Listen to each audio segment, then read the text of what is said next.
All right, hi, good morning, and welcome to the fourth session of our second webinar series on the part of the WHO Clinical Management. Our webinar series has been titled Implementing WHO COVID-19 Clinical Management Guidelines. And we are fortunate to have with us today the fourth topic, which is the experience in a private hospital to be ably delivered by Dr. Cybele Abad from the Medical City, and she is an infectious disease specialist and also the chair of the Infection Control Committee. Our format for this morning is still the same. There will be a 30-minute time for Dr. Abad to deliver her presentation.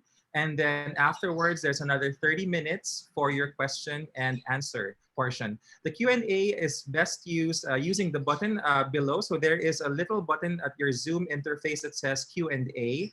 And when you click on it, you will be able to type in your questions. You will also be able to see other questions that the other participants have typed in. And if you think that a question is relevant to you or you want to support it, just click on the like or thumbs up sign, which will upvote the question and bring it closer to the top of the list for the moderator, that's me, Dr. Albert Domingo from WHO Philippines, so that we can read that out ahead of the other questions. We also have with us today Dr. Gary Kuniyoshi, who will be helping out in the second half during the question and answer portion.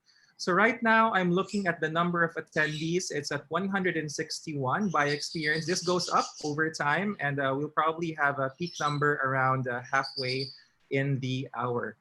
All right, so without anything further to say, I'd like to turn over the presentation floor to Dr. Cybele Abad for her lecture. Ma'am. Good morning, everyone. Thank you for having me. Let me just share my screen here.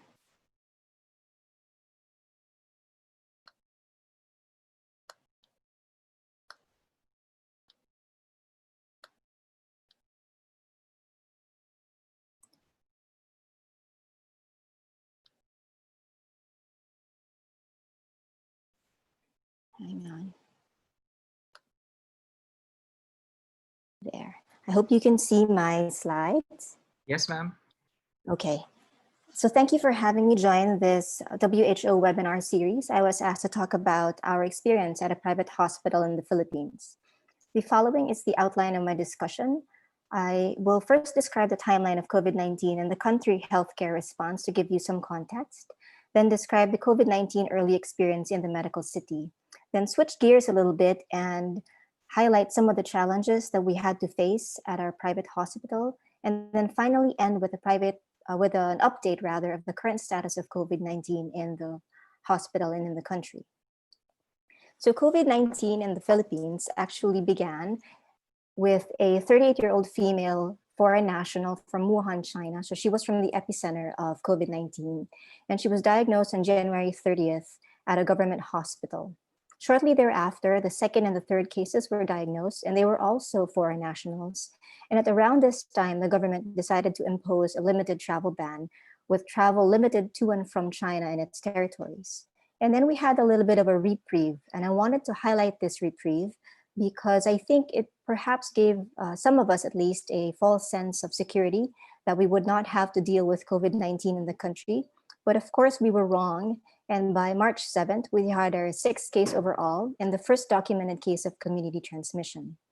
Thereafter, the number of cases started to pile up, and by the end of the month, we had more than 2,000 cases. So in response, the government declared a state of emergency with suspension of classes on March 9th, followed shortly by an enhanced community quarantine in the whole of Luzon and the National Capital Region, which is about 60 million people altogether. And the local National Department of Health also began contact tracing and ramping up testing.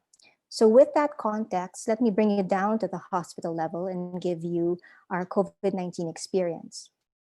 As a brief background, the Medical City is a 520 bed capacity tertiary level academically affiliated private hospital in Pasig City. We do have a moderate sized ICU with 35 beds, and we have a very established infection control team, and our director convened the emergency rapid response team very early on January 20th to prepare for COVID-19. And I think that we were hopeful that SARS-CoV-2 would take or follow in the footsteps of MERS-CoV and perhaps even SARS-CoV-1, where there really wasn't a deluge of cases. So at first, we were designating only 9 of the airborne isolation beds in our hospital. So 6 of these were in the general medical floor, and 3 of these were in the ICU. But of course, we were wrong. And when you look at our epidemic curve in the hospital, you find that the number of cases began, or confirmed cases rather, began in March and started to pile up towards the end of the month.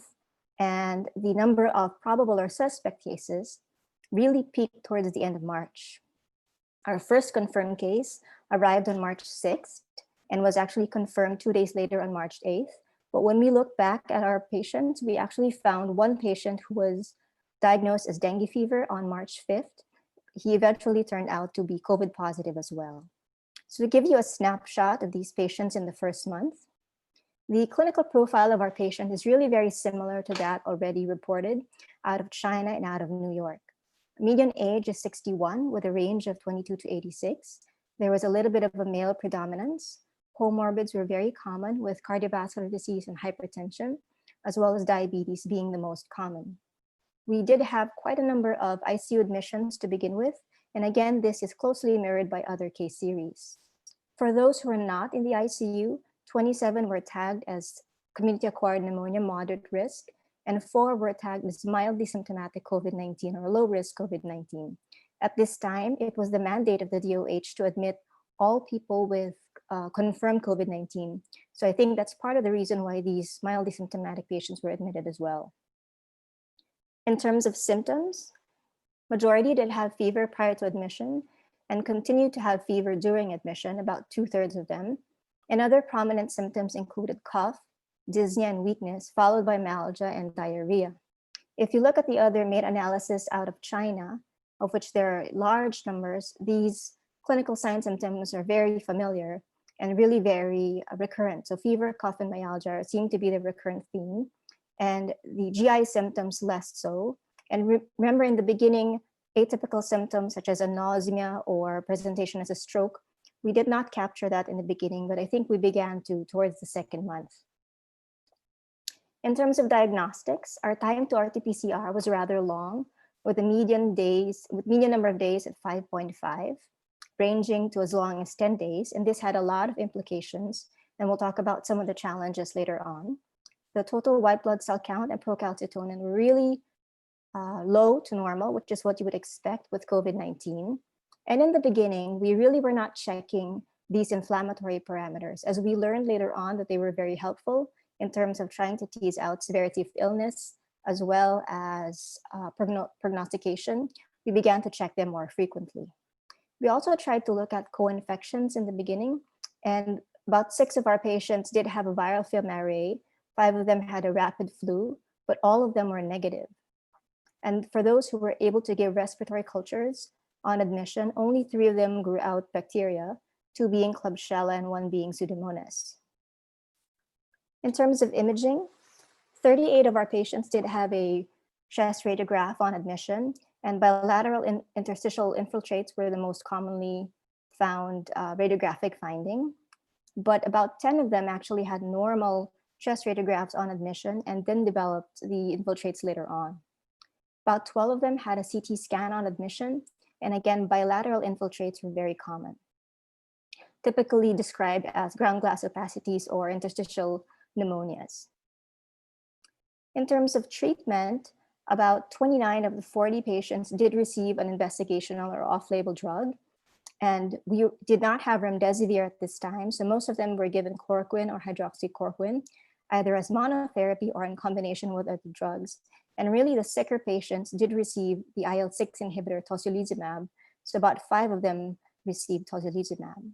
If you looked at some of the adverse events that we thought might have been attributable to these drugs, about 11 of them developed either a prolonged QTc or a nonspecific arrhythmia. Of those 11 who were not given an investigational drug, 10 of them recovered. 1 was discharged against advice, so we're not sure how he did. And of these 10, 6 were coded as moderate risk COVID-19 pneumonia, and 4 were the low risk COVID-19 mildly symptomatic patients. Majority of our patients were given antibiotic therapy throughout the course of their hospitalization. And the most common antibiotic of choice was piperacillin tazobactam, followed by ceftriaxone and azithromycin. Azithromycin was also frequently combined with either chloroquine or hydroxychloroquine. And when we're reviewing charts, it was really hard to tease out what the main purpose of the azithromycin, but my sense was that it was given primarily for COVID-19. We also used some carbapenems, especially in the sicker patients. So some key points in terms of treatment at this time, remember this is around March, we didn't really know if any of these off-label or investigational drugs worked, but there was a natural bias to give them to the very sick patients.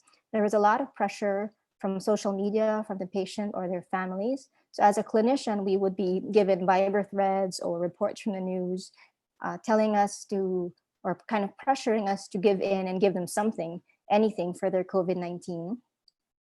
We noted quite a number of adverse events, so we made it a policy to consent verbally all our patients who would get an investigational drug, and we documented in the chart. We of course wanted to enroll them in a clinical trial, but that did not occur until much later during the WHO Solidarity trial. In terms of outcomes, majority of our patients did recover, and if you note, the total is not 40. At the time this data was mined, 3 of them were still in the hospital, but those 3 did recover as well. So the recovery rate is actually over 80%, which is where it is nationally and globally. In terms of virologic cure, we were only able to document virologic cure in about 2/3 of our patients. And we defined virological cure as just a single negative RT-PCR because it was hard for us to capture the second negative RT-PCR, which was typically done in the local health unit. We also had quite a number of complications, and I'll show you in the slides to follow an example of these complications. And in terms of length of hospital stay, regardless of whether they were survivor or non-survivor, median stay was about 2 weeks, with those being critically ill staying longer, a little over a month.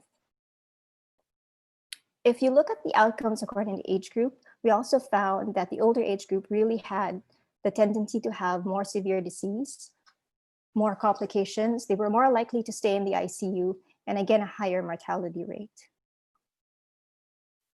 These are the complications I mentioned earlier. So quite a number of them developed acute respiratory distress syndrome, and a few also developed a concomitant nosocomial infection, typically a HAP or a VAP, and sometimes even a catheter-related bloodstream infection. The need for renal replacement therapy was actually a very poor prognostic marker in our hospital setting because of these 6 patients who ended up on dialysis, 5 of them died. So some key points in terms of outcome, we did have a relatively high complication rate, especially during this first month, mainly hospital-acquired infection. So we really had our work cut out for us for doing our prevention bundles. And as already reported elsewhere, the older age group really had a higher risk for severe disease, prolonged hospital stay, and more complications. Virological cure was also very difficult to document, even with just a single negative RT-PCR. And I know these days that many are swaying away from repeating testing and moving more towards time-based testing and symptom-based testing. So now that you know a little bit of, or have an idea of the patients that we had during that first month, let's switch gears and let me show you some of the challenges that we had to deal with. So I decided to divide them into 3 main challenges: psychosocial challenges, challenges with infrastructure, and challenges with resources. So in terms of psychosocial challenges, we dealt actually a lot with stigma.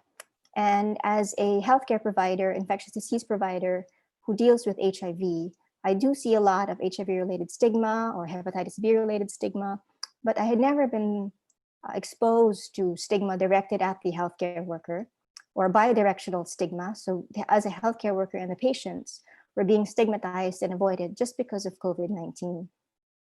So one of our nurses actually had the unique perspective of both being a patient and being a healthcare provider, and she was featured on the news.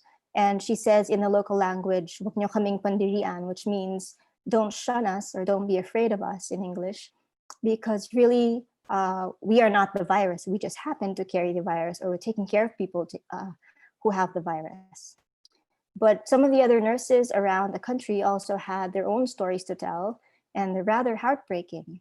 And Here in this article, some of them found that they had been evicted by their landlords because they were afraid that they would spread novel coronavirus in their homes.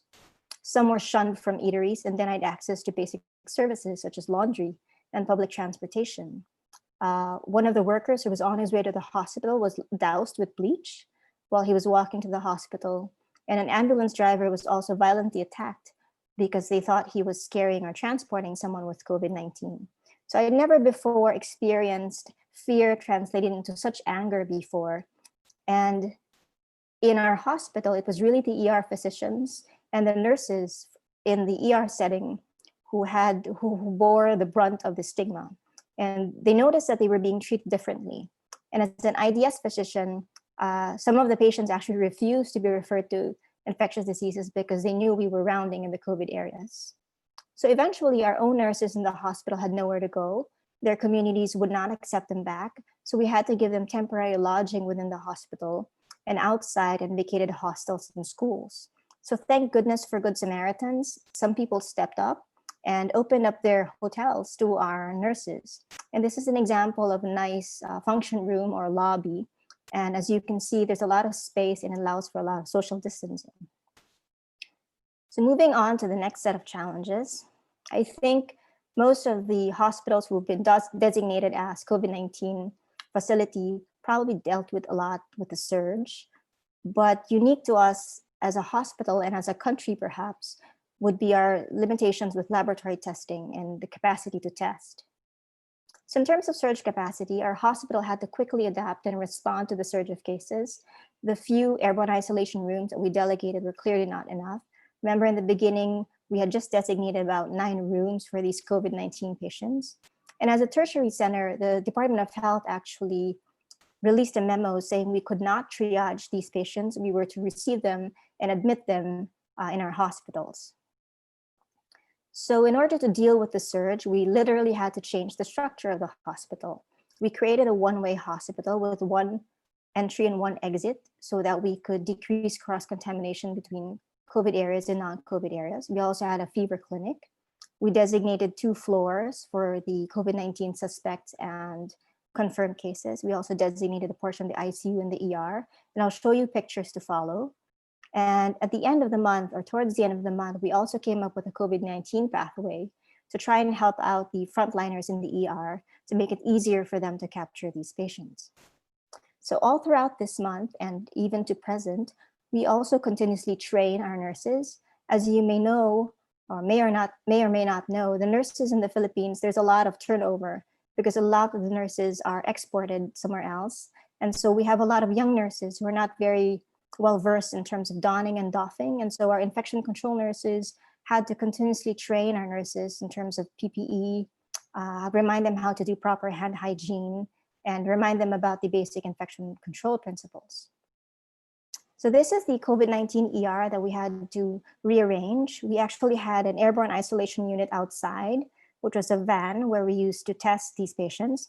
We had to put up a tent because there are really too many people coming in. And then depending on their symptoms, we would triage them to different areas of the ER.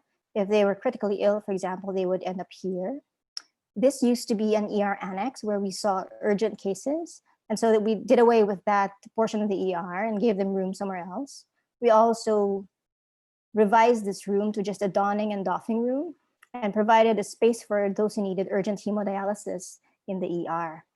Those who were not COVID-19 suspects or were not flagged as COVID-19 suspects were diverted to what we call the clean ER, which was actually the pediatric ER. And so we did away with the pediatric department and gave them a space in the hospital because really there were fewer pediatric cases coming in. And this is by no means static. We had to keep rearranging throughout time depending upon the needs of the hospital. This is what the COVID-19 floor looked like. We created a 1 entry point and 1 exit point down here, making sure that the flow was counterclockwise. We also took over 3 rooms and converted them to a donning, doffing area and a shower room for the nurses who wanted to clean up before they left the unit. Now, the true airborne isolation rooms are really just 6, as I mentioned earlier. And the rest of the rooms here, about 12 of them, are not equipped for airborne isolation. And so we had to admit patients in a non-airborne isolation room. Eventually, we actually bought HEPA filters for these rooms to try and decrease the viral burden, but that happened later on. This is the fever clinic that was constructed overnight. It was really a triage area for those patients going into the ambulatory center. And if they had a fever or some symptoms or risk factors for COVID-19, then they were just diverted to the ER rather than allow them to enter the ambulatory center. This is the COVID-19 pathway that I mentioned earlier, or a snapshot of its front page. We would ask about some risk factors for COVID-19, what symptoms they had, and then they would tick off a disposition, some labs, and hopefully this was helpful to the end users in the ER. Now, despite all these changes in the infrastructure, there came a point in time, even as a tertiary hospital, that we were unable to triage, and we were at capacity. So our corporate communications team actually had to make some announcements and put out a video regarding our difficulties in the ER. And so we were struggling. There were really very fewer healthcare workers coming in and more patients. And the ER really functioned as an ICU for a good stretch there. And there were the critical care teams had to go down and do rounds here and assist the ER personnel. And the sicker patients really required a lot of resources, not just manpower, but equipment as well. So to give you a sense of this need for equipment, the pre-COVID average of ventilator use was about 10 per day. But during these COVID times, especially in the first month, the ventilator use really from an average of below 10 per day went up slowly and climbed really up to 30 per day or 32 per day. And we only have 12 ventilators that's our own. We actually had to rent the rest of the ventilators. And so that was really a big issue. We were dealing with a lot of sick patients, probable and confirmed cases. So eventually, the management had to make a difficult decision to close our services for coronavirus patients. And this was primarily to allow the ER personnel some breathing room and for the patients already in the ER to be absorbed in the ICU or the general medical floor. Because we closed, there really was some difficulty there in terms of coordinating with the local health units. If you can imagine that the tertiary hospital was at capacity, what more the smaller hospitals or the other smaller government hospitals. In addition, some of the patients really refused transfer. Some of them preferred to stay in a private hospital rather than be transferred to a government hospital. So there was quite a lot of difficulty there as well. Now, part of the reason why we had difficulty with surge capacity is also related to our testing capacity. And as I mentioned earlier, our turnaround time for the SARS-CoV-2 test was a median of 5.5 days. And this was primarily because it was sent out to a reference lab called the Research Institute for Tropical Medicine. And when you wait a median of 5.5 days, that's really quite an eternity if you're waiting for confirmation of the RT-PCR. And because of our inefficiency in testing, it really led to other inefficiencies. And I like to call them my 3 T's. So the second inefficiency in the beginning was difficulty with contact tracing. Because we had to wait for confirmatory tests to come back, we weren't able to proceed with contact tracing of those close contact exposures because we had to wait for the confirmation of the test.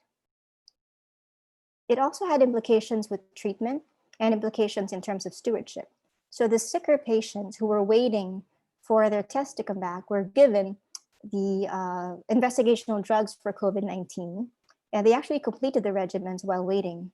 So when the test came back negative, it meant that they were exposed to a regimen that they didn't really need, and also exposed to potential adverse drug events with these drugs. The uncertainty regarding the diagnosis also led to dilemmas with disposition. And this is one of the heartbreaking issues that we dealt with during the first few weeks. And I'll show you this graph here. This is a graph of 27 patients who died during this first month. So some of them, so they were still waiting for confirmation of the RT-PCR. And if your red bar is shorter than your blue bar, red bar is time to death, and the blue bar is time to confirmation of the test, that it meant they died before they had confirmation of COVID-19 or if their COVID-19 test was negative, then that was the issue. So because they died, it occurred in about 15 of them, if you count all these bars over here, then we were left with very difficult decisions. When they died, we were unable to allow the families to visit or grieve per protocol, and we were forced to cremate these probable cases. So when they later turned out to be negative, then it meant that we were unable to allow closure for these families. We denied them that opportunity to grieve or visit with their family. So that was really heartbreaking as a clinician. And I think a lot of the nurses had difficulty with this as well. And there's a lot of mental health issues. So I think our inefficiency in testing really caused a domino effect. It led to problems with triage. It impeded contact tracing and delayed contact tracing. It caused a lot of anxiety. The patients' families would also call the frontliners or the infection control team asking about the results of these tests on a daily basis. So everybody would be anxious all around. They would start to get angry and upset because the tests were not yet back. And as I mentioned, there were also implications in terms of treatment. So finally, we move on to some problems or challenges with resources. And manpower or shortage of manpower was one of the things we also had to deal with in the beginning, because many of our healthcare workers were caught off guard and were not wearing the appropriate PPE during the first few days or weeks. So when we started to screen and all these healthcare workers, we ended up quarantining some of them. So the red bars are those that we eventually had to quarantine. And if you add them all up, by the end of the month, we had more than 100 healthcare workers that were quarantined. And this depletion of the workforce during the first month was really one of the biggest issues. We had to reshuffle our healthcare workers and pull some volunteers from the different areas of the hospital that were not very active, such as the wellness area or the surgical nurses. There really wasn't a lot of surgeries going on. So we had to pull them, train these nurses, and then designate them to COVID-19 areas. We also had to protect our own vulnerable healthcare workers or physicians. Now, you might not be aware, but group practice is not the norm in the Philippines. But during these COVID times, everybody learned how to do group practice. And those who were senior faculty, for example, or had comorbid illnesses were decked to see patients in the non-COVID areas or not allowed to see patients at all. And those younger faculty or younger consultants were then designated to the COVID areas. We also had issues with transportation because remember, this is the ECQ. So our healthcare workers could not get to the hospital even if they wanted to. But there was also absenteeism and resignations, mainly driven by exhaustion, mental health issues, or a combination. Moving forward, we also, of course, had trouble with physical resources, even as a private hospital. And these are your personal protective equipment. The 1P probably stands for precious personal equipment. And during the ERT meetings on a weekly basis, someone had to do inventory. This is an example of that inventory. And as you can see, we consumed quite a number of PPEs on a weekly basis. We went through our face masks like water. We went through the precious N95 masks, which I know is an endangered species all throughout the globe now. And so we had to keep an eye out for our supply. And they reached the point where we had to ration and reuse our PPEs. So we kept these precious blue gowns under lock and key. We eventually had to recycle the N95 masks. That came later on towards the end of April. We did follow the protocols or guidelines by the WHO. We also released an advisory saying that our supplies were being depleted and that we would welcome donations. And there, again, a lot of the private sector stepped up. And one of the organizations is called Towns. And they really distributed more than 500,000 now of PPEs throughout the Philippines. So as a large referral hospital, if we were having difficulty with PPEs, what more the smaller hospitals or the other government hospitals? So where are we now? In the Philippines, unfortunately, we have more than 26,000 cases, and this was 2 days ago now. And our epidemic curve does not seem to be cooperating very well. The numbers seem to be going up, especially after lifting of the enhanced community quarantine on June 1st. But in the hospital, at least, we have managed to flatten the curve. And these are the number of admitted COVID-19 suspects and admitted confirmed cases. So the numbers have flattened nicely. And these are the numbers of recoveries. So to date, we have admitted about 177 patients, and we only have 10 current confirmed cases in our hospital right now. And the ER has done a tremendous job of screening more than 4,000 suspect or probable cases. If you look at our death rates, we have a total of 37 deaths to present, and most of the deaths actually occurred in that first to second month. We only had 3 deaths after May 19. And if you look at the deaths according to age intervals, you find that majority of the deaths really occur above age 60. So even as our curve has flattened, we continue to prepare for the second wave. We continue to train our healthcare workers, and we do a lot of fit testing now because there's a lot of fake masks on the market, unfortunately. We can do testing in-house. We finally were accredited as a laboratory, and we've decrease the turnaround time to 48 to 72 hours and hopefully decrease it further to 24 hours. We've also partnered with some smaller hospitals and local health units to help them with their testing, and we can do more than 100 tests per day, and hopefully we can bring that up as we get more machines.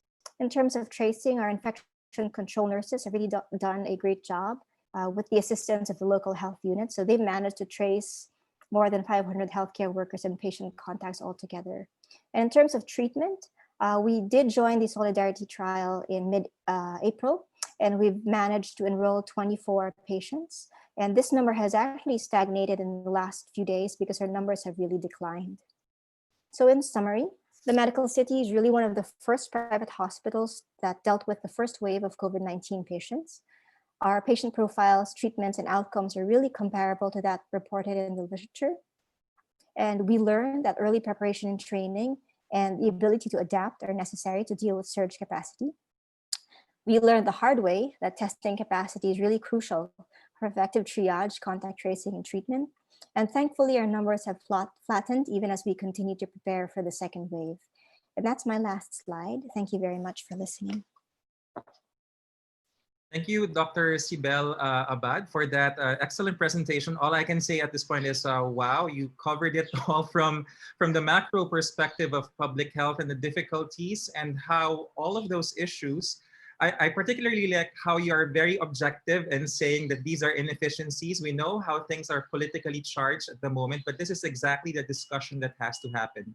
We approach it with a clinical precision and just address issues as they come in the interest of our patients so that we can improve things. Having said that, ma'am, you can close your sharings of the screen now, your screen share. Sorry. Yeah. It's all right, because we're seeing your desktop. All right. Yeah. So we now have 305 attendees with us participating. So to all attendees, I already see an initial 5 questions in the Q&A box. So there is a little button at the bottom that you can click. It says Q&A, and you can input your question. You can also see other questions from other participants. If you think something interests you and you would want us to answer it, you can always click the like or the thumbs up button or sign so that it will be upvoted in the interface. I will be reading the questions, and together with Dr. Cybele and myself as moderator would be Dr. Gary Kuniyoshi. Okay, I'm sorry. I'm seeing Dr. Michael Singh. He's actually for the session tomorrow, but that's all right, sir. That's all right. But he's not going to be part of the discussion today. So for those who are asking questions now, I'll begin with the questions. So an anonymous attendee is asking, how do you evaluate donated PPEs for quality and adequacy? Right. So one of our colleagues actually was tasked to do this. So, and one of our infection control nurses. So what they do, and I'm not sure if this is guideline based, but we try our best, is that we spray them with a certain type of fluid. And then if it's absorbed or not absorbed, then we say yay or nay to the PPE. So that's one of the ways we try to assess these PPEs. All right. The next comment is, it's more of a comment. So another attendee is saying, I think all hospitals should present their own experiences on their own challenges to have a clear picture on the real problems encountered during pandemics like this, so that at least we can better prepare our healthcare system in the future. Thanks for that comment. Next one is from Rafael Mendoza. He is asking, now that the medical city has its accredited lab for detecting COVID cases, how has management for suspect COVID patients changed while waiting for results? So we're a little bit more, I guess we have time to think now. In the beginning, it was really just too much, too soon. And now that there's a lot of data coming out in terms of management, we have time to pause a little bit. So because the turnaround time is now shorter, 2 to 3 days, we are not trigger happy, I guess, in terms of treating these patients with these investigational drugs. So as of today, these drugs remain investigational. So if the patient is stable and if they're not crashing, then we're not in a hurry anymore to give them whatever is just on the table. So we're a little bit more circumspect now, I think. And so for the very sick patients, I think the data is leaning more towards maybe the use of remdesivir, but currently we're only giving remdesivir through the Solidarity trial. We have not yet given it outside of the clinical trial. Right, and this one from Jennifer Yang is not a question but a comment, joined in by 9 other participants. Kudos to Dr. Abad for including the psychosocial issues among hospital personnel and patients. And just before I read the next question, a little bit of trivia. Dr. Abad is actually in the medical city right now. She is on call, so she is very much a frontliner like most of the participants here in this webinar. So kudos to you, Dr. Abad. And then this one now is from an anonymous attendee. Did you make arrangements to automatically transfer asymptomatic and mild cases to other facilities? That came later on. In March, we were not able to do that around March, but around May to June, we are able to do that now because the government has sort of caught up and there are now designated facilities for very mild or asymptomatic cases. Because initially the mandate was, if you remember, the mandate was to admit everybody with COVID-19, but that obviously has changed because we can't really burden the healthcare system with mild or asymptomatic cases. So we either transition them out to a designated facility or actually ask them to stay home with the knowledge of the local health unit so that they can be followed up at home. Right, and this next question is connected to that. So an anonymous attendee is asking, could you please share suggestions on what the DOH and the government could do to support the private sector for the COVID-19 response? Well, that's true. I think there has to be a little bit more coordination between the private sector and the government hospital. And I think there is. It's just that it might not be very clear to everybody yet that people are talking, but I think they are. But thank you for that comment. All right. Lucianne Bernal is asking, do you still wait for the test result before starting contact tracing for patients who are highly probable for COVID-19? Based on clinical parameters, how did you do this? So no, we actually don't. We don't go ahead and contact trace yet. We do have a list though. So now we've learned that to be more proactive. So anybody who we suspect to have COVID-19, for example, even if it's just a probable case, we put a sort of a sheet of paper on the chart in front, and all the healthcare workers or whoever comes in contact with the patient is supposed to place their names over there, so that eventually, if the patient becomes COVID-19 positive, then it's easier to trace all these contacts of the patient. So we've been able to do that now. It's really made our lives easier, I think. All right, Christel Cotingting is asking, there was previously an announcement that the medical city was working or is working with the Pasig local government, aka Pasig Child's Hope. How did this work? Did patients have the option to be transferred? And is it still currently being implemented? Yes, as far as I know, it still is a work in, it's still an agreement between the two. And you have to be, my understanding is if you have to be a Pasig resident so that you can transfer to Child's Hope. But there is a way to transfer I'm sorry, I don't know the details, but when patients need to transfer or opt to transfer, then we coordinate very closely with the Pasig Local Health Unit. And I think it happened because the Pasig government is also very proactive. And so they look to tie up with the private sector quite fast. And we were open enough to that. And so the agreement became a reality. All right, this next question, I have a guess. It's from anonymous attendee, but I have a feeling it comes from someone who also works at the hospital. How do you manage patients who refuse to be transferred and referred if you had already reached maximum capacity? Yeah, so you do it with a lot of head scratching and hair pulling. No, so it's really very difficult. That's really one of the barriers, I think. And kudos to our personnel in the ER because they deal a lot with that. And it's a lot of phone calls, a lot of bargaining, I think, comes into the bargain into the picture. But it's just kind of a push me, pull you kind of thing. It's very hard, but we manage somehow. But it really takes a lot of work, and I think some of our personnel are burdened by that because they have to make 10 to 20 phone calls. Sometimes it's busy, then you have to call back, then you have to wait for another person to say yes. So I agree that that one is quite difficult to handle. I'll link the next question from Dr. Adit Afwang to that response, Dr. Cybele. So Dr. Afwang is asking, regarding psychosocial issues among healthcare workers, what were the interventions that helped? I think, and I don't have a good sense because I haven't personally been able to attend any of the webinars, but I think there have been a lot of webinars from a psychosocial standpoint. So they're opening up mental health and dealing with mental health issues as a healthcare provider. I think there are support groups also in terms of mental health, but personally, I haven't been able to attend or to participate. But I think there are things in place, and the psychiatry department has actually a series of webinars regarding that. Regarding that, however, I think it should be more often, and perhaps we should have and I'm blanking on the term, but I think sort of a de-stressing or kind of a group with the ER personnel or the nurses in the ER. I think after like a very toxic duty or something like that, I think they should actually meet and debrief. That's the word I was looking for. Debriefing should actually be part of to help with mental stress.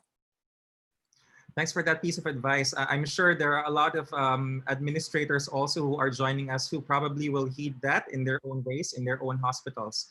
Then this next question is about clinical management. So an anonymous attendee is asking, is there any management currently given to patients in private hospitals that are not accessible in public institutions? For example, would there be therapeutics that are only available in a private facility versus a public facility for COVID-19?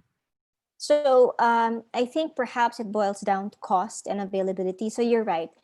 We don't have any specific therapies that are just available to us, I think. All the drugs are available to other government hospitals. So these are lopinavir, ritonavir, remdesivir, chloroquine, hydroxychloroquine, although that has fallen out of favor. I think the difference is because we're a tertiary hospital, some of the more critical care-based therapies, such as ECMO, for example, or convalescent plasma, or mesenchymal cell therapy, perhaps some of those are not available in smaller hospitals. But it's not because we're a private hospital. It's primarily because we're probably a larger hospital.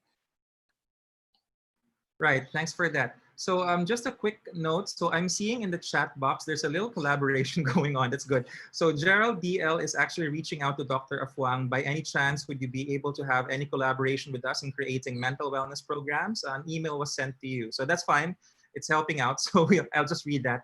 Now, this next two questions, these two questions are related to each other. So an anonymous attendee and Imelda Ang are asking, I'll begin with the first question.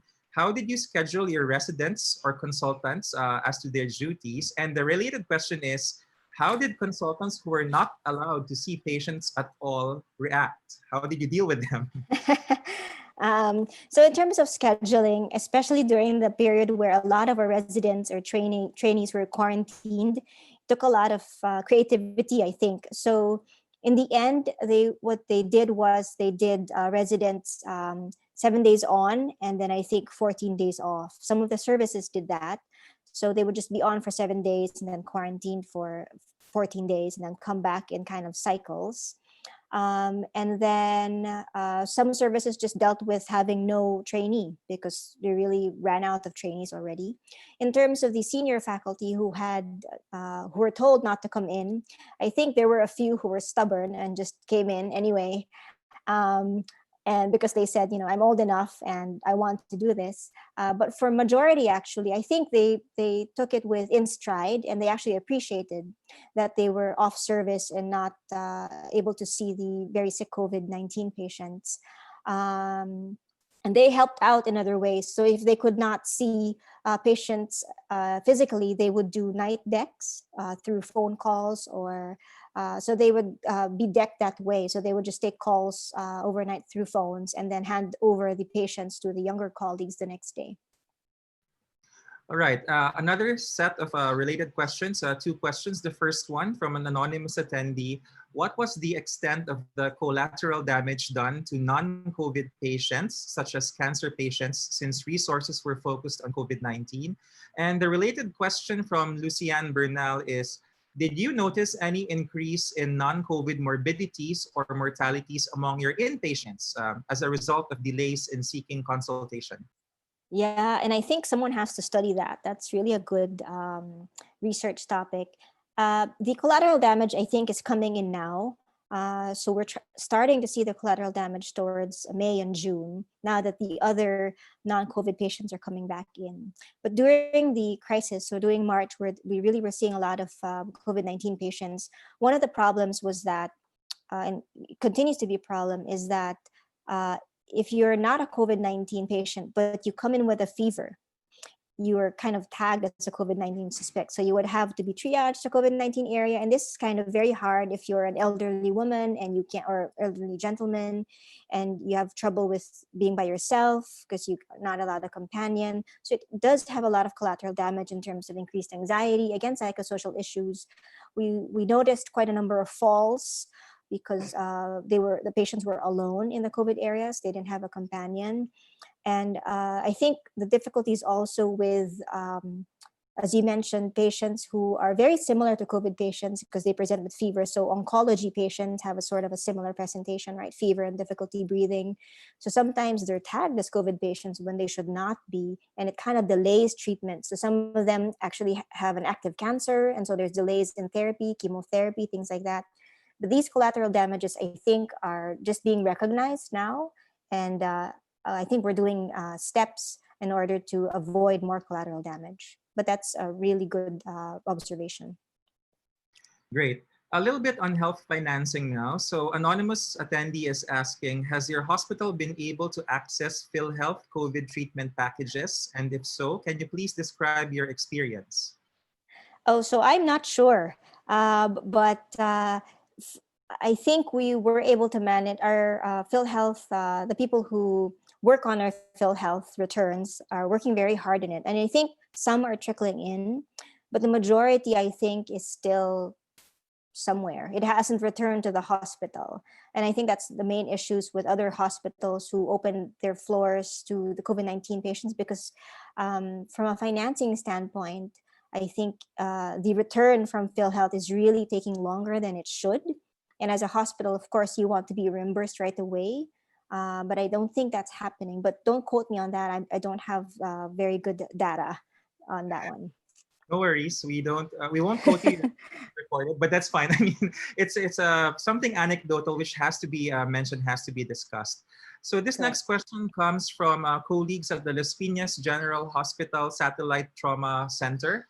The question is, instead of bringing patients to the hospital or testing center, why not bring the test kit to respective houses needing testing to lessen exposure of other people in the environment? Perhaps the question, Dr. Cybele, is what's your perspective on this? Yeah, so that's actually a good idea. But remember, and I think South Korea, for example, did it did a massive testing program through a drive-through testing. So people just drove in and you got tested in the car. So we do testing now in the ambulatory center using swab booths, which I think is very helpful. But you have to remember that testing can be aerosol generating. So I'm not sure that you can actually do it in your homes. I think an option would be to do a self-swab, because for influenza, for example, there's a rapid test kit or a swab for influenza where you do your own swab and then you just send it in. If we could do something like that, then I think that will be very useful and helpful. So just send everybody their kits and then teach them how to do it yourself swab and then send it back in. That will be amazing. I think we could do that. It's a very good suggestion, and I'm sure that there will be some DOH personnel here who might be listening in, who could consider it in the formulation of policy later on. Still related on testing, Dr. Abad, so Kat D. Lee is asking, do you swab dead on arrival patients? Do you recommend all hospitals do that practice? It is not a practice in our hospital, in their hospital for these patients. What do you think about testing DOAs? That's very difficult, I think. Because there are, I think, pros and cons to if you go either way. Perhaps if you have a little bit of clinical data regarding the DOA, like if you presented at first with very severe pneumonia that had ground glass opacities, and perhaps you could swab that patient who's dead on arrival. But otherwise, I probably wouldn't do it for everyone. That's kind of a slippery slope, I think. All right. I'll begin a series of questions. So the time is 11:51. Dr. Abad is very graciously still with us. We know how busy she is. She is in the medical city right now. And for those who have additional questions, just put them into the Q&A box. I'm trying to do my best to cluster related questions together so that we can maximize the time. So this next question opens up a series about treatments, going back to treatments. So Lucianne Bernal is asking, do you have any feedback on how easy or how difficult it is to enroll patients in the Solidarity trial? What are the common barriers that you have encountered? It's pretty easy because there's actually very few criteria to be met to enroll someone. The main barrier, I think, is patient dependent or dependent on the family of the patient. Because it's a randomized controlled trial, sometimes people are wary of the possibility of being randomized to standard of care. So when they think about it, they feel kind of afraid, I guess, of being randomized to standard of care. But so I think that's one of the barriers. But I think once you talk to them more and you spend time to them explaining the trial, because at any point in time, the clinician can actually take them out of the trial if they feel that they need a treatment, for example, or something else, for example, they can actually be taken out of the trial. So if you explain that, I think then they will change their minds. All right, related to trials and experimental treatments. So Vanessa Yap is asking, Dr. Vanessa Yap is asking, will you be starting dexamethasone treatment given the new data from the recovery trial? Right. So in the beginning, actually, for our very sick patients, there was a lot of trying to weigh the risk and benefit of low-dose dexamethasone or steroids. But we tended to give actually the sicker patients a little bit of steroids because it was some of them presented with mixed shock, so a little bit of septic shock versus COVID-19 related shock. And so I think it really won't change management that much in our ICU setting because we actually tended to give steroids already to the sicker patients. And if I haven't really gone through the details of the recovery trial, but if I got the general sense of it, is really the steroids are really just reserved for the very sick patients anyway. All right, Ernesto Bontuyan Jr. is asking, what are the challenges on critical care for COVID-19 in your facility, particularly on capacity, the supply of ICU commodities, including oxygen, if any? Yeah, so our biggest challenge, I think, was we were running out of ventilators. And we only have 12, that's our own. Above 12, we had to rent out. So there came a point in time that we almost had to do what Italy had to do, where they were going to triage the elder patients and not put them on ventilators. So we were leaning more towards palliative care for the elderly patients with COVID-19, but we didn't really push the button. We almost did, but numbers started to decrease. So that was the main challenge for us as a ICU. I don't think oxygen was a main issue. The other issue was actually from a healthcare provider, was running out of PPEs to go in and out of the ICU. So we actually decided that if you really didn't have to see the patient and go into the patient room, that you didn't have to on a daily basis. So we started to sort of assign people who would go in this day and another person to go in the other day. So those are some of the challenges in our ICU setting.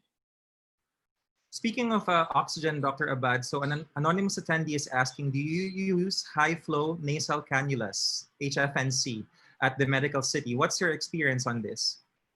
I think we did, especially for the sicker ones. I know there was a lot of controversy regarding high-flow oxygen at one point, and there was a lot of debate. And I'm not a critical care specialist, so I'm not exactly sure where we stand at the moment. But I think we did use high flow setting for some of our patients who needed it.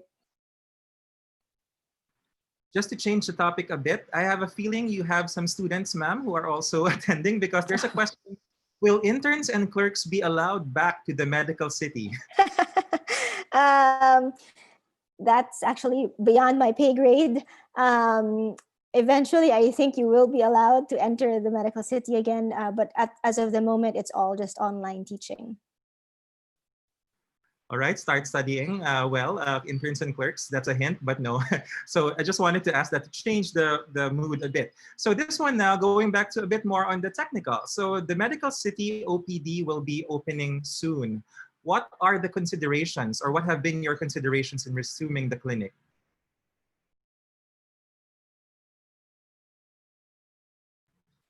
Oops, I think we have some technical difficulties. I think we just lost Dr. Abad. She's coming back on. Okay, stand by. Welcome back, Dr. Abad. Sorry, welcome to the third world. That's all right. That's all right.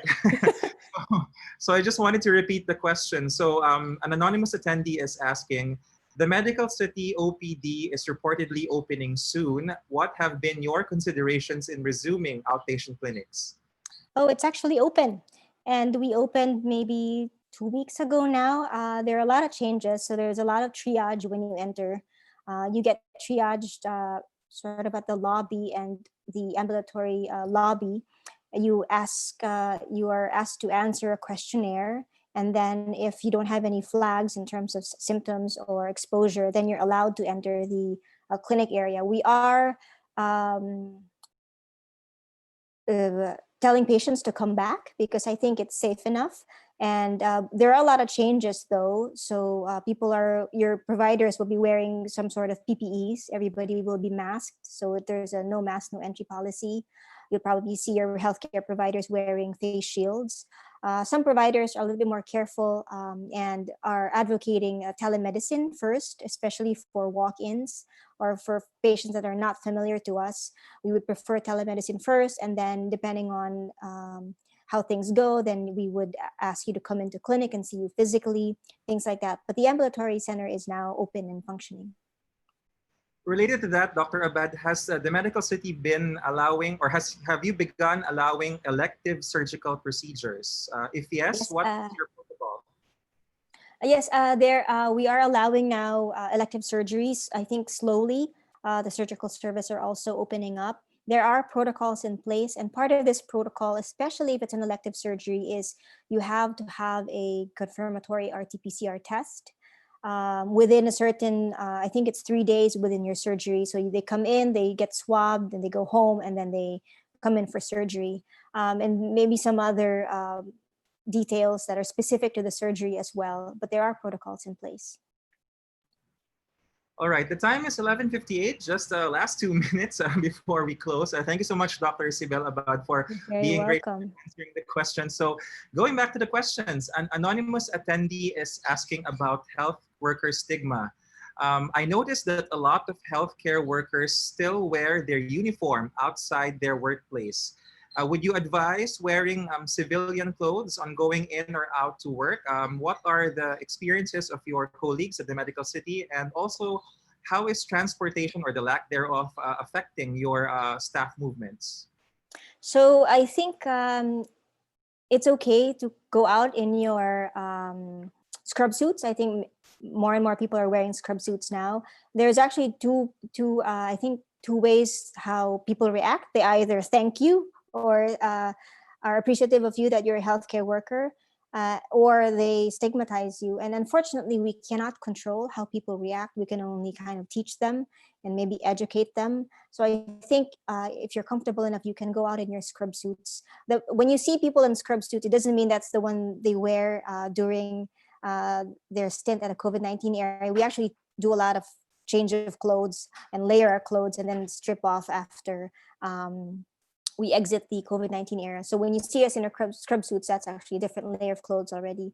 Now, in terms of transportation, our facility has actually been gracious enough to provide shuttle services for some of our healthcare workers. I know there are shuttles depending on where you live, things like that. So our employees have the opportunity to ride these shuttles.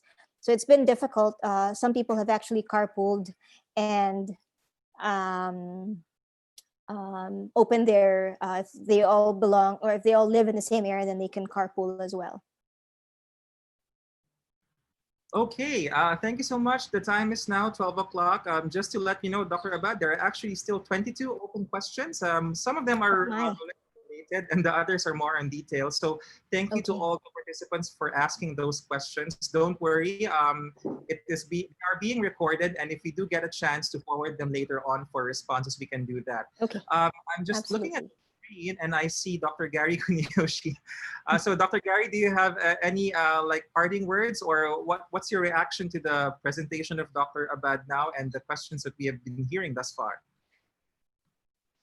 I want to thank Dr. Abad for her excellent presentation, and thank you for sharing how you dealt with your challenges, but especially, with all candor, you talked about your complications. And I think that is very helpful to share.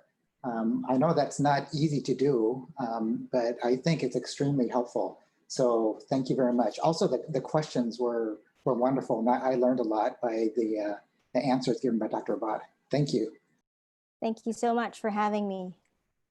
Right. So having said that, I'd also personally, I'd like to thank Dr. Abad. As a health systems person, I really like how the inefficiencies are pointed out. And in health systems, inefficiencies can be actually a diplomatic code word for something more political, but that's fine. These have to be done objectively and clinically, as we are doing so in this session, because it is only through quality improvement and recommendations on how to fix these things can we do something better as the days carry on. So we are closing with I would say this is a low number of 287 participants. There were actually 311 or 315 participants at its peak around the middle of the hour. And by this time, I would like to remind everyone that this is part of an ongoing series of webinars. This is the 4th of 5. Tomorrow, Friday, we will be discussing issues with pregnant patients and the care of children with COVID-19.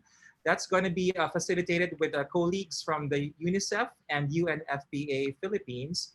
And everyone is welcome to join again. It's going to be the same link. Dr. Abad has been gracious to to allow us to get her slides later on. So we will be sending that out later during the day, along with the recording of this webinar, which is available already on YouTube at the WHO Philippines Country Office channel. Thank you so much, Dr. Cybele Abad. We really appreciate your time, and please stay safe. To all of the other frontliners who are also with us, so wherever you are in the Philippines and elsewhere abroad, we do have some internationals. Please stay safe. Have a good day, good afternoon, or good morning, wherever you are. And bye-bye. Bye. Thank you so much.